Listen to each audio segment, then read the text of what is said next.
पूरा लोकल।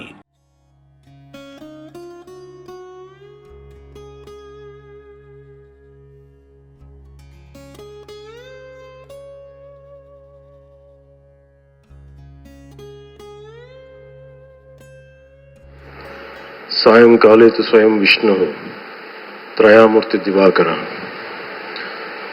ముందుగా సూర్య భగవానునికి నమస్సమాంజలు తెలియజేస్తూ, యోగ విద్యను అందించిన ఆదియోగి పరమశివునికి, ఆ మహాయోగ విద్యని మనకి పతంజలి మహర్షి యోగశాస్త్ర రూపంలో అందించారు.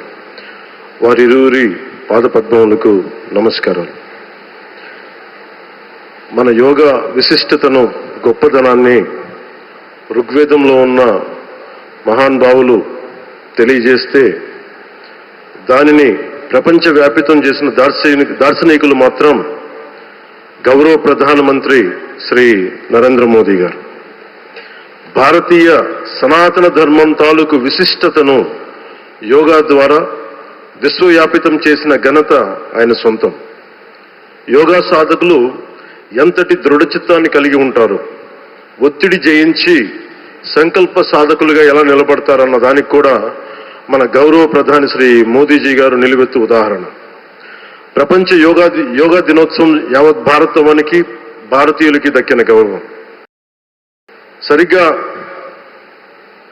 ఒక 2014లో అప్పటి ఐక్యరాజ్య సమితిలో గౌరవ ప్రధానమంత్రి మోదీ గారు ప్రవేశపెట్టినప్పుడు దాదాపు 177 దేశాలు ఈ రెజల్యూషన్కి మద్దతు పలికినాయి. ఇంతమంది మద్దతుని కూడగట్టగలిగి ఈ రోజున మనకి 2015 నుంచి యోగా దినోత్సవం ప్రారంభమైంది. ఈ రోజున గౌరవ ప్రధానమంత్రి మోదీజీ గారి పిలుపు మేరకు మనం మొదట విశాఖ 11వ యోగా దినోత్సవ సంబరాలకు వేదిక అయింది. శ్రీ మోదీజీ గారి సమక్షంలో గౌరవ ముఖ్యమంత్రి వర్యులు శ్రీ చంద్రబాబు నాయుడు గారి కృషితో ప్రపంచ రికార్డుకు వేదికగా నిలిచింది. విశ్వనరులు మోదీజీ గారి పిలుపు మేరకు యోగా ఒక వన్ ఎర్త్ వన్ హెల్త్, ఈ ఆరోగ్యం థీమ్ని ఈ వేదిక నుంచి ప్రతి ఒక్కరూ ముందుకు తీసుకెళ్లాలని మనస్ఫూర్తిగా కోరుకుంటూ, ఇక్కడ ఆసీనులైన మీ అందరికీ, ఇక్కడికి వచ్చేసిన ప్రతి ఒక్కరికి కూడా పేరు పేరున నా హృదయపూర్వక వందనాలు, నమస్కారాలు.